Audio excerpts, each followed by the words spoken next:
BGC Boys sa mga kasino na pinasyalan nila mula taong 2023 hanggang 2025. Henry Alcantara alias Joseph Castro Villegas. Cash to chips, 1.1 billion 428,170,000.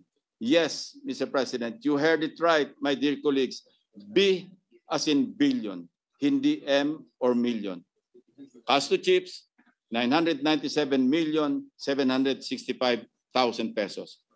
Bryce Hernandez, alias Marvin Santos de Guzman, cash to chips, 659,910,000 pesos. Chips to cash, 1,385,360,250 pesos. JP de Guzman, alias PJ Asuncion, cash to chips from 2023 to 2024, 26,500,000. Cash to chips, 2023 and 2024, 280,093,500 pesos. In this regard, my office has submitted their names and aliases to the Anti-Money Laundering Council since casinos are covered persons under the amended Anti-Money Laundering Act. Hindi pa po dito nagtatapos, Mr. President, ang kanilang mga kabulastugan. Sa aking naunang privilege speech noong August 20, 2025, nauna ko nang nilarawan base sa aming sources ang mag-among sina Alcantara at Hernandez na may parehong level ng pagmamahal sa pera.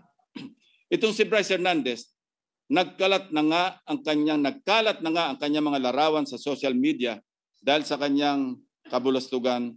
Aba, hindi man lamang nahiyang pumasyal-pasyal sa isang kasino sa Metro Manila hanggang noong September 1, 2025.